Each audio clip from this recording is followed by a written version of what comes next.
Anybody who has followed me for a long time is going to be like, this is a no-brainer episode. I'm so excited because this week I am joined by Kathryn Hurley, who is one of the founders of Wags and Walks, which is a huge rescue organization for animals. And I'm just so excited to have this conversation. Kathryn, thank you for joining me. How are you?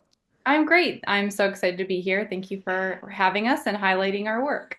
Yeah, of course. Okay, so give me kind of the backstory. How did Wags and Walks get started? Why did it get started?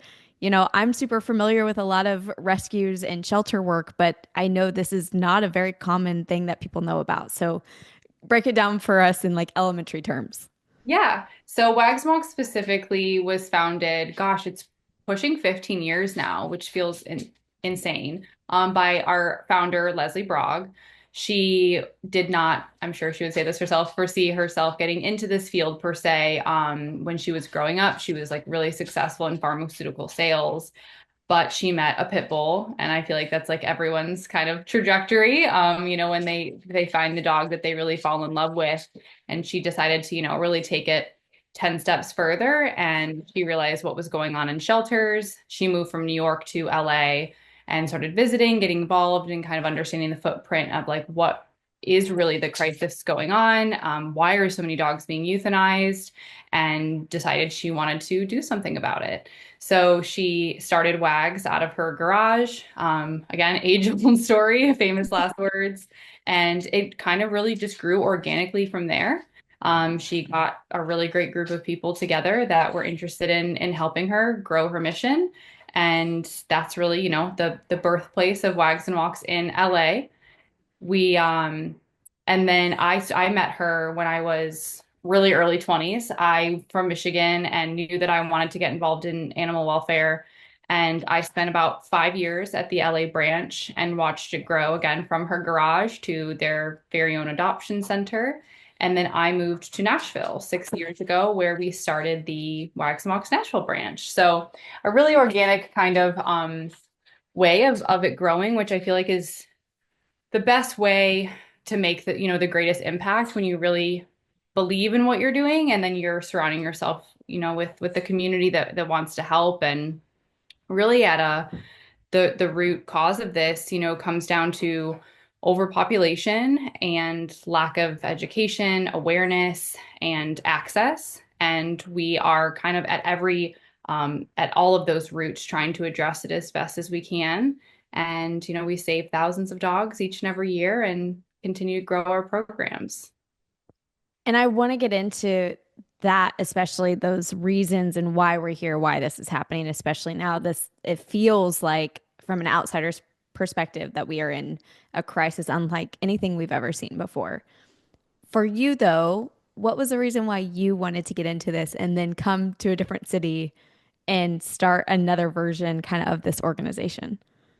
Yeah, I really was so inspired by my entire experience in LA and under Leslie. I think I was told very frequently, like, how will you really make this your job? Like rescuing dogs. I think a lot of people, I get told all the time, oh, I wish I had your job. I wish I had your job. And I'm like, no, depends on the day. I think that people envision it being like rolling around with puppies, and it's really anything but, unfortunately. But I grew up in Michigan. My parents had breeder dogs. Going to a breeder was like all that I certainly knew growing up, like white little fluffy poodles and whatnot, which I still hold very near and dear to my heart. However, I started visiting some shelters for a school project, and I met a pit bull. And I thought it was the coolest looking dog I'd ever seen. Just like a big chonky head and like these like thick little hammies. And I was enamored. And he was so wiggly and so excited to be around me. It was just like this immediate like, I like you, you like me, like we're good here. And my parents weren't anti-pit bull per se, but it was definitely met with like a lot of hesitation. And at that point, I had not come into contact with like the pit bull bias or discrimination. So it was really confusing to me. And that just opened up a whole can of worms. And I was like, oh, this is very my personality. It's like you say that you don't like this, I'm gonna like root for the underdog. I'm a Detroit Lions fan, like I always is the underdog. So I really from high school on, I decided I wanted to work in animal welfare and advocate for pit bulls. So when I moved to LA, I had really studied a lot of organizations and I was like, who is doing the work, who's representing dogs that need it most, but also making it, for lack of a better term, like cool. Um, I think shelter dogs really had this stigma of like old, discarded, something's wrong with them. And that is just not at all what's going on in shelters. And I felt like Wags just had this really fresh, fun perspective that it does not need to always be a Sarah McLachlan commercial. You can find your best friend. And when you make it, I think, more digestible that way, I think it makes it feel for a person who's not super tied into animal welfare, like, well, yeah, of course I'll rescue my dog. And I think you have to make that feel more obtainable to them than like this big scary shelter and the metal bars and dogs looking scared in kennels. So I just like followed Leslie around for months till she eventually hired me. And yeah, I mean I've certainly made it my whole life. And in regards to Nashville, my husband works in music, so I was actually like devastated to leave. I had a great group of friends in LA. He was over it, he worked in the music industry and was like, I'd rather kind of settle into a little bit more of a sustainable culture. And I was working remotely for LA. And excuse me, my dog's playing in the background. Wait, Um, that's the most accurate part of this yeah, is seriously, this just makes sense. two pit bulls playing on a couch. Excuse me, get your ball. Get your ball.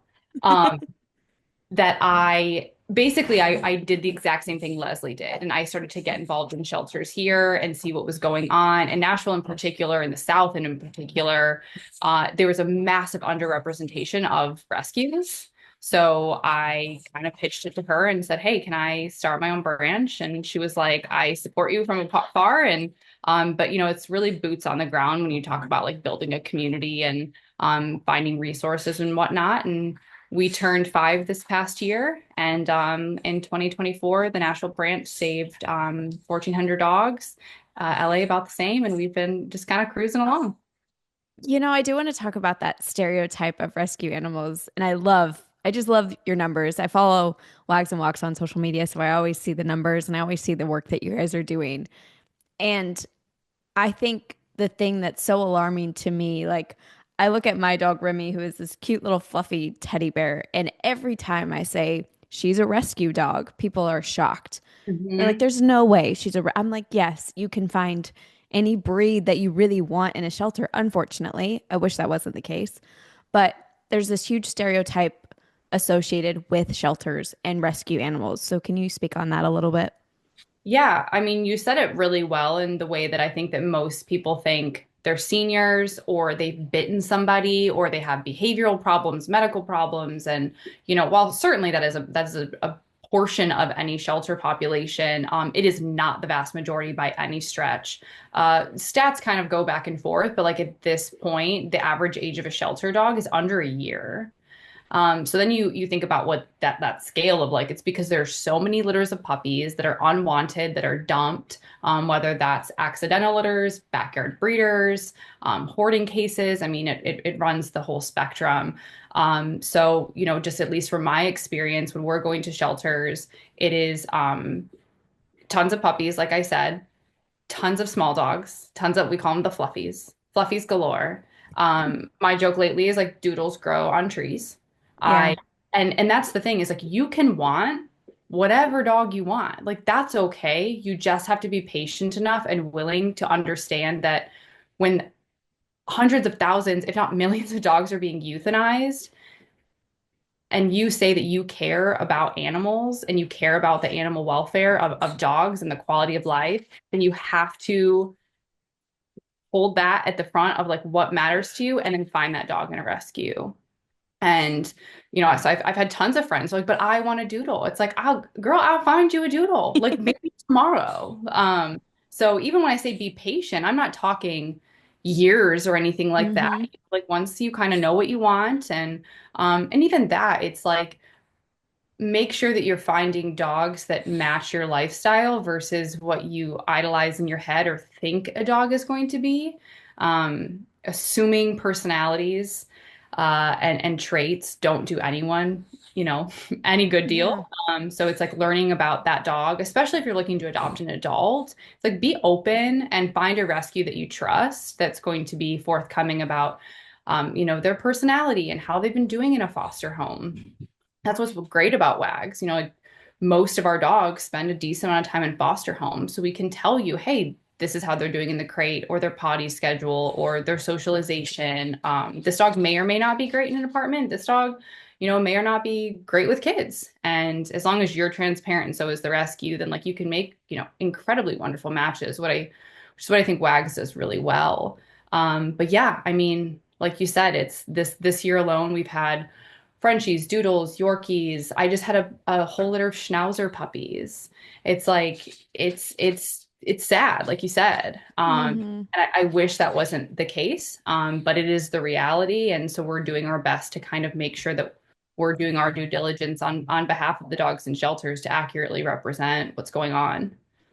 There's a few things you said in there that I definitely want to bring light to. I'm a huge advocate. Anytime somebody looks at me and they says, "I would like to get an animal," I'm like, "Please foster. Yeah. Foster." You know why? Because you may find a dog that you didn't even realize you wanted. That Mhm. is how you can understand personalities. You can fall in love with a breed that you didn't even know existed. Fostering allows you also to understand the responsibility of an animal Yes. without the commitment, and you're still saving its life. So I'm a huge advocate for that until, like, if you have any questions of, like, what does this mean before you just all of a sudden have a puppy in your lap and you're like, this is great for a year and now I'm over it. Yeah, and I think, especially like adults coming into their own and wanting their first pet, I think that it's romanticized a lot of like what we had as kids. And I Hmm. recently had a conversation with a friend who like wanted a beagle. And I was like, right, but you grew up on a farm and now you live in like a high rise. So like, and your parents, realistic really, right? Like they took care of said beagle who got access to outside whenever they wanted, who if they were barking their heads off was fine. Beagles historically are lovely, but they're vocal. They're They have hound that, dogs. they're little hound dogs. They've got that, sweet little howl. So yes, I think fostering, especially because at least with at WAGs, we provide all the supplies, so it's cost free. And to make it feel more digestible to people, we just say it's a 2 week commitment. So I think when people hear fostering, they're like, well, how long am I going to have this dog in my house? And what if, and what if, and what if? And we have answers to all of those questions. We have a medical line that you can text and call. We have a behavior and training line. At the end of the day, we want the dogs to be safe and a good fit. We want the people to feel that way. So it's in no one's best interest to make a bad match. So we'll be as transparent as possible and give the people the support that they need to help, the dogs transition, which is really key in the success of all of it. And to your point, just being open to dogs' personalities and judging them based off of what they're showing you. And I think that's how we adopt out so many pitties because Hmm. it's like, hey, it's just fostering.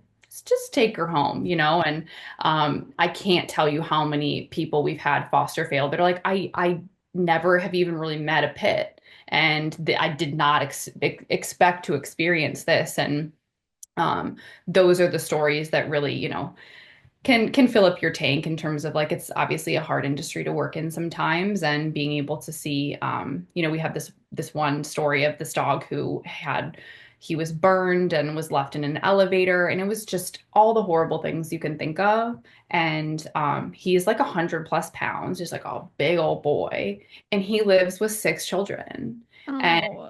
in a really sweet neighborhood where I think, a lot of people probably looked at him like, what are they doing? And it was that dog. And that family has just done a really amazing job advocating for him and his breed. And yeah, it's really, really special.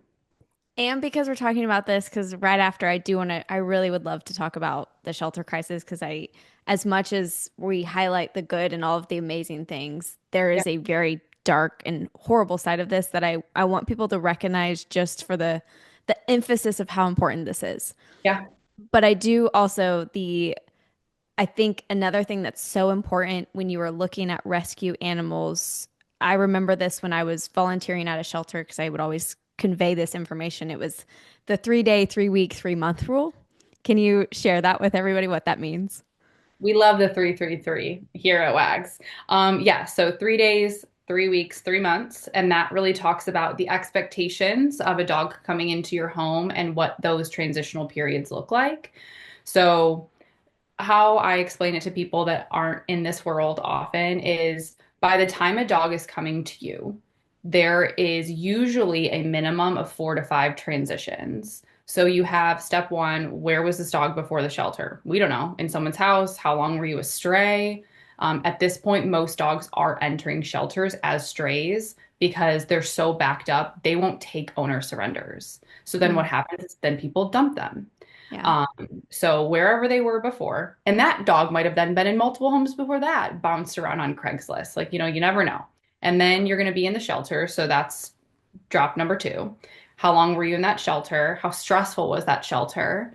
So you think about dogs who did come from families and how horribly terrifying it must be to have lived in someone's house for however long, and now you're in a kennel for this ranges obviously for like the staffing of shelters, but across the board, shelters are incredibly understaffed and underfunded. So like here in Nashville, and LA, honestly, dogs are maybe let out once a day.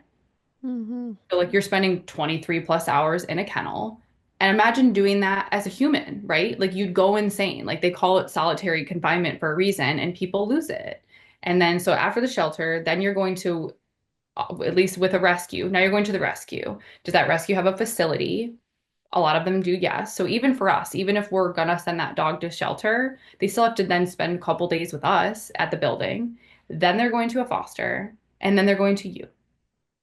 But even then, they might have gone through 2 foster homes because they took a couple months to get adopted. They might have been through 4 foster homes because maybe, they had separation anxiety and it took a couple fosters to like work through it. So by the time they're landing in what is should be and hopefully is their forever home, they've been through it. They have absolutely no consistency. They have no routine and they don't even know who you are, right? Like you're like, oh my God, I love you so much. You're my forever dog. You're my little baby and I want to take care of you. And they're like, I don't know, have no relationship with you whatsoever. So Hmm. that 3 days, we really, really, really try to hone in on keep their world small, do very routine things. Do not bring them new places. Get to know your house, your schedule, your block, or your backyard. Whoever is going to live in that house and be that nuclear family is really all that dog should be exposed to. People want to go bring their dogs over to doggy play dates with the new friends. Like, absolutely not. This is setting nobody up for success. And then that really does extend to most of that 3 weeks. So, going on some walks, going, and exploring a little bit more, sure, but focusing on what is that routine, giving them that stability. We promote things like hand feeding to like build that relationships with your dogs. Crate time. Uh, people are, it's a hot take sometimes, which doesn't make any sense to me. Providing a crate for a dog is one of the best things that you can do for them because it provides a safe space. It's like, again, I say, think about coming home from a long day. What do you want to do? You want to take a shower and you want to get into bed and you want to feel like your comfort, like that is their crate if you are creating that space for them.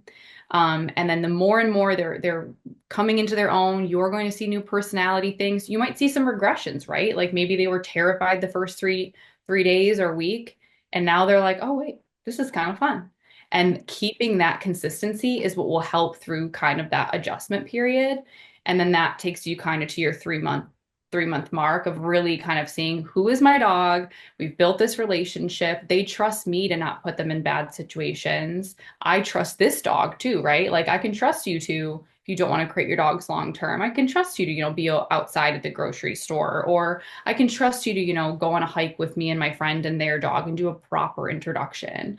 We are not fans of dog parks. Again, maybe a little bit of a hot take, but like it just doesn't, it's more for the people realistically than it is for the dogs when we're talking about trying to keep everybody safe and socialize them in a way that won't have repercussions down the line. So yeah, we preach it. It's on all of our adoption room walls. And it works. Like it works, it works, it works. It's funny. I've had experience as a foster in multiple different variations. My friends and I in college were fosters for 22 different dogs Mhm. collectively because we knew we were college girls and we are like, we can't own a dog, but we can help some animals. So us four took on the responsibility one at a time and we helped so many dogs and that was a cool experience. And then into my adult life, I've fostered with rescues here in town and had variety of different experiences and different dogs that have come in and some will adjust quickly, some will adjust in weeks. Some come in and have all kinds of medical things that they Yeah. need time before they can get adopted out, and you have to be that safe space for them. So I'm really glad that you shared that. And also I know you guys do all dogs, but one of the foster situations that I had is my now cat Hazel, which Mhm. it's on all fronts here, right? So I had been looking for a Siamese. That's what I wanted. That's what I grew up with. And I just had told the Nashville Humane here in town, a guy that I knew that worked there. I was like, if one ever comes in, let me know and I'll do a foster situation because I have zero idea if my dog is going to even like this Yeah. situation. Yeah. And sure enough, like a week later, he goes, we just took in 30 cats from a 130 cat hoarding situation. One of them's a Siamese. I'm like, cool, I'll come grab her. And brought her in for 2 months. I fostered her and she stayed under the bed of one room. She stayed in there the whole time, just unsure of what anything was. And Yeah. it wasn't even until about 3 weeks that I finally allowed my dog to go in there to see if they would even get along.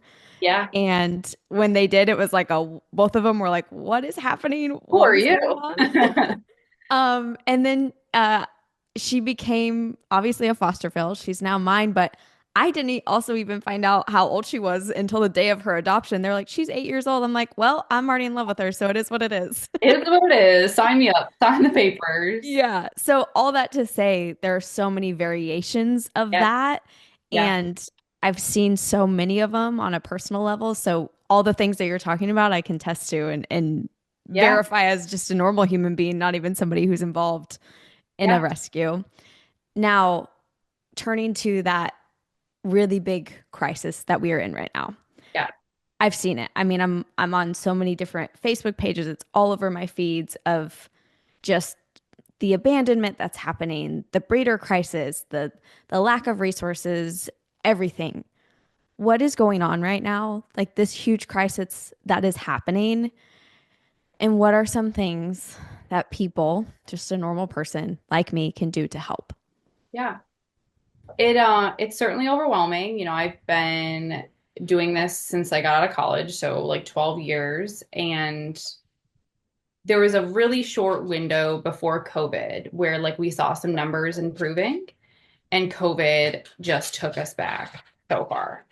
There are so many different factors on the why behind it. I think a lot of it is like people are struggling financially. So you have a whole sect of people that like probably would keep their dogs, but feel like their back is against the wall. And then because there's like a lack of resources to meet them, that's where you see abandonment, dogs being dumped.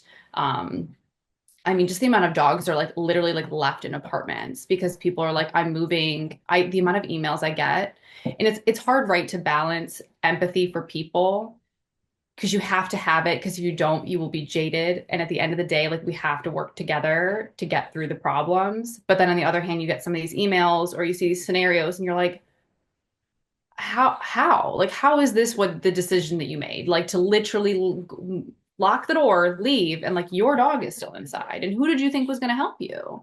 And that's not even going into the realm of the abuse and the horrible scenarios that can also be the case of it. So as a rescue, it's like you've got this reason and this reason and this reason. So it's like, okay, well, what can we do? So going into shelters, it's and again, it's hard because you want to balance, like I said earlier, the Sarah McLachlan commercial and not trying to be that, but also trying to be very honest of what's going on. Is like I go into shelters every single week and I see dogs marked up on their kennels, and I'm like, you're dying today. And it does not matter how many dogs that we can try and save every single week. There's the next day, there's going to be dogs that have to be euthanized. And there's a massive misconception surrounding shelters and high kill shelters. And oh, is that a kill shelter? And when you have a shelter that has 150 kennels and 190 dogs come in, what's good, what do you think is going to happen, you know? So I try to tell people like it's at the end of the day, it's a community problem, and you cannot blame shelter workers who do what you and I can't even do. Like I couldn't show up to work every day and take care of dogs that are there for whatever rhyme or reason and then euthanize them because no one wants them. Like that is a gut-wrenching pill to have to swallow and then go up and do it the next day. So I'm like, I'm so thankful to people that work in shelters because at least being on the rescue side, we lose dogs. I have to see really sad things. I have to be a part of really sad things, but I still get to go, I'm helping, I'm making a difference. They, of course, are as well. But when then you're having to be the one that like is the last person to see a healthy dog get put to sleep. I mean, I don't, it's hard to envision, you know, a more heart-wrenching job. So You, there's a very real crisis going on that like, and it's not just the old dogs, it's not dogs with behavior problems. We have taken in so many puppies this year that they're like, no one wants them. It's a litter of black puppies. Like they're gonna get euthanized. Can you take them today? And I think people think that's like clickbait or like fake information, and it is not.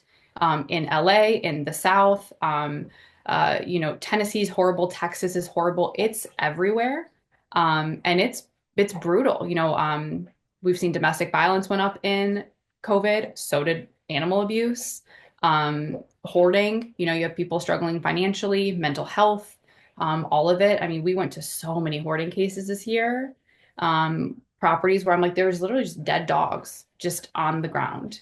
And you disassociate in the moment, but I mean like that's something that like that stays with you as a person. And so I say to my husband all the time, like, but if they had to go through it and we had to see it, it is my job to make sure people hear it. Because I think then if you don't, it's very easy to justify buying your dog or breeding your dog or you know it's like if it's a supply and demand and you're somebody that's choosing to financially benefit off of the breeding of animals knowing there's an overpopulation issue, I think that at that point it becomes a morality question. How you sit on that side of it or how you value it is I guess a very personal decision, but certainly from my from where I'm sitting I'm like I don't know how someone does that and can go to bed feeling good about themselves. I often tell people when, especially like the conversation of abandonment comes up, it's obviously a thing that is a very controversial to say, there's not a lot of excuses that I believe in to abandon your animal. There's really not to me. Yeah. And I know that's a really strong opinion. And I also am somebody who I am an empath, like huge empathy. My heart is as big as it can possibly get. But there are so many ways to go about that, and there are so many ways to do something than abandoning or knowing that when you're surrendering your animal to a shelter, it is going to die. And one of my strongest things that I say that often makes people, stop kind of in their tracks is you won't want to abandon your animal or surrender them or get a breeder dog if you have watched an animal happy getting out of their shelter, walking, thinking they're about to have the best day ever, and they're walking into a room and they don't come out. Yeah. It's It horrible. it once you have ever experienced that or witnessed that, nothing will ever make sense to you in the way of abandonment. Yeah. And so what you're saying, it's so important to hear. Is it hard to hear? And it makes me want to, cry and sit in a corner and not do anything. But it's also why I wanted to have this conversation because I think it's really easy to look the other way. Incredibly. Hmm. And especially when we live in a world of social media and aesthetics are important to people and they think I need this animal or I need to have this look. And I'm like, guys, these are living beings. Just because they can't talk and they don't look like us, it doesn't mean we should be treating them this way just because of an aesthetic. Hmm. And so thank you for sharing. And I also know that's hard. That's also hard to put yourself in a place to constantly be sharing something that is so emotional and so dark when you're all you want to do is help every single one. So thank you for that. And thank you for the work that you're doing. So looking at someone like me or the people that are listening, what are the most beneficial ways that we can help an organization like yours or shelters or anything, or just get involved in our community? Even like give me some basic levels, the easiest ways, and then maybe some more advanced if people really want to dive deep. Yeah, I think on the most basic level, I think it's having conversations and it's doing your own research and being curious about what's going on. If you've purchased your dog and you maybe don't want to purchase your second dog, or you've got a little bit of guilt about purchasing your first dog, and so you just want to pretend like it doesn't exist and or it didn't happen. I have a lot of friends that have bought their dogs that I've had incredibly meaningful conversations with that I know that they now think of it differently. So like it's never too late kind of a thing. To be an advocate. And just because you maybe bought a dog does not mean that you can't now be a voice. It is not one or the other. I will take anyone at any time that is willing to kind of like come to the other side of animal rescue, and to make it, not a judgmental place. So it's having conversations, being curious. And then I think, if that speaks to you, it's then you be that voice. So that's getting involved in social media is like truly the most impactful way. It's how Wags grew. I mean, like when I started here, I was just like, I'm going to make this Instagram handle and told my friends to follow it. And, here we are 5 years later with, a ton of people in that community. So when you share things on social media, when you see a dog that needs a home or a fundraiser, I mean, that one button, we spend collectively, everyone spends, I think, too much time on their phone. But if you're going to spend time on your phone, like do it, supporting, voices and rescues and shelters that um, need the word spread. And then if you are so inclined, I think that, the three kind of areas are volunteerism, fostering, which go kind of hand in hand. But I think for people who aren't interested in fostering, there's still just an entire world of volunteering, whether it's events or transporting dogs, that we have that you can come volunteer and get hands on with the dogs. Um, Fostering, like I said, we talked about adopting, obviously. So when you are in the market for getting your first dog, second dog, whatever, making sure that you're adopting, and then donating, I think I tell people a lot that I think people think, well, what's $5 or what's $10? It's a lot. It adds up. Especially like speaking from Wags being like so grassroots, we had one of our most like recent fundraisers. We needed to raise like $7,000 for like her emergency hospitalization, her surgery, etc. And then I ended up dividing the 7,000 we raised by the amount of donors. The average donation was $17. So it's Wow. like half of those people decided, what's my $17? Like I wouldn't have raised enough. Hmm. Have monthly donors for our pup club at $10 a month. And, I can absolutely appreciate that like people are struggling right now, but for the people that, are still getting, our Starbucks and our fancy coffees and whatnot, that like what's $10 a month, like when all of that adds up to making a true impact, it goes a long way. Thank you for sharing that. There's a saying, and I'll probably say it at the end of this again too. Whenever I'm sharing stuff on rescue animals or dogs or trying to get animals adopted, one of my things that I always write, and I don't even know where I saw it. I'm sure it was on a rescue or shelter somewhere, but it was if you adopt, if you can't adopt, foster. If you can't foster, volunteer. If you can't volunteer, then donate. If you can't donate, then share. Like there's always something you can be doing. And so I'll leave that there with what you just shared. So thank you. I also want to talk about it's happening so hard, and I know that it's also probably really difficult for you to see, and I'm sure that you guys are involved, the wildfires out in California. And I have so much empathy for everybody that is going through this. I also have so much empathy for the animals and the wildlife and how drastically everything is being impacted out there. So, are you guys doing stuff to involve that maybe other people can also help in that way? Like what's going on out there because you guys do have the Los Angeles Wags and Walks. Yes. It's been horrible, being in Nashville and having lived there and having friends. And one of our own WAG staff members lost her home, and she's like weeks away from giving birth and has little ones. And it's overwhelming. But I think this is what like what kind of Wags is about. It's just like when things go crazy, I think we go, okay, like how can we help? I call it controlled fury. It's like when just things are going crazy, how can we like hone in and like do what we do best? So we didn't want to be adding to the noise like right when it started. It's like, okay, let's like figure out which large organizations are like getting boots on the ground, where can we fit in and like be the most impactful. So one is obviously saving dogs. So in the last week, they have saved over 65 dogs. They're going to different shelters every single day. And kind of what's happening with the wildfires is there's so many displaced animals that the shelters want to create space for them to be reunited with their families. And while it might be easy to assume, oh, well, that should not take that long, like dogs have traveled. There's so many shelters in LA. If the dog is not microchipped, it's like figuring out where that dog is. And then even if they found out where their dog is, do they have somewhere to bring the dog back to?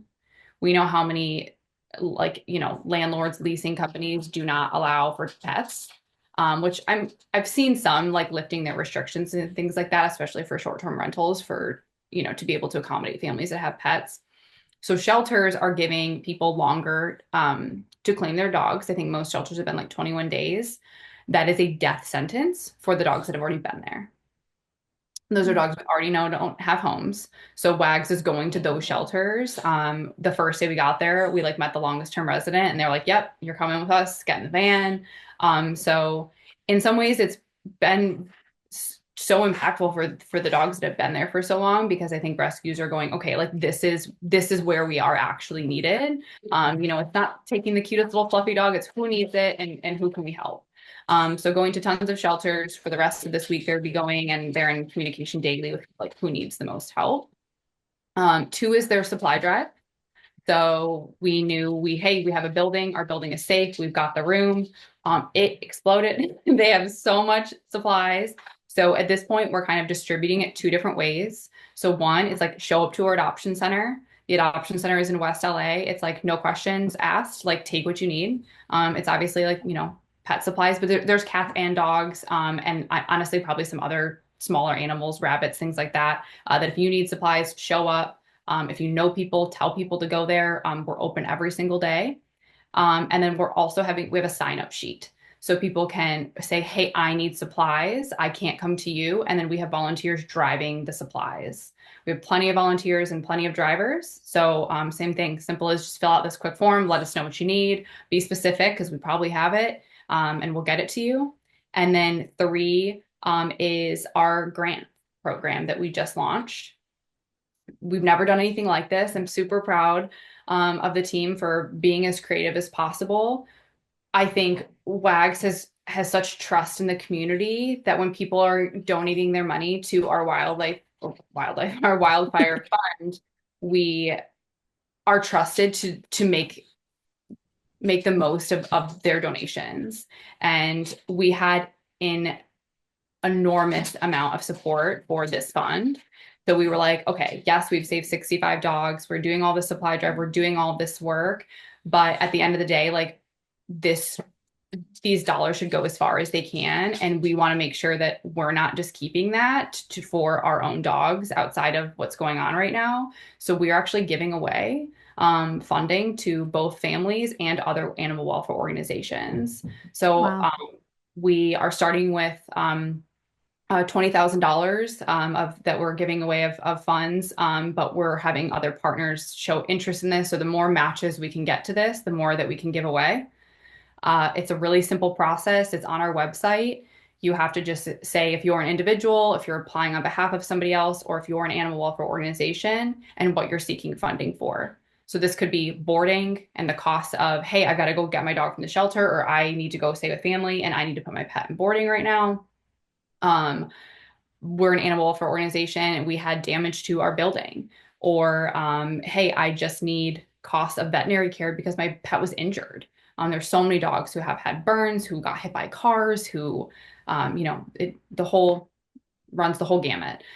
So we are processing applications pretty much as we speak and trying to get those funds distributed as soon as possible. And all of these programs right now are ongoing. So as long as we're receiving the support and we're seeing the need, we're gonna keep on doing our best to help as many people and dogs as we can.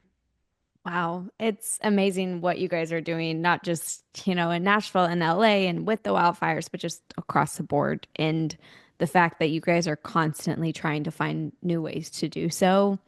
Like, I'm sure that there are people that tell you often, but I want to be another one who just says thank you. Like, thank you for everything you're doing. Thank you for who you are as a person who wants to do this and do that work.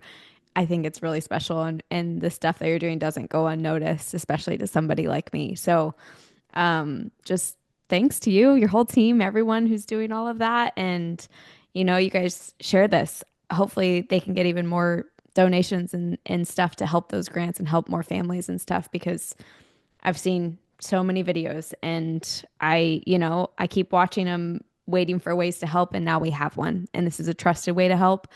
So let's do it and let's all like go in together and find ways to help these families and their pets. So thank you. And thank you for coming on like to talk about all of this and again, just being who you are. So Likewise, and I think that I am not in your position to give, people the opportunity to talk about what they're doing. So your work is super important, and I appreciate you reaching out and wanting to highlight the cause in and of itself, and also what's going on in LA. For anyone that does listen to this and wants to get involved, I think I mentioned this, but everything can be found at wagsandwalks.org. It's all across the banners, whether you are looking for the supply information or the grants. And also, we're super active on social. It's Wags and Walks Nashville, and our social team is they're working overtime right now.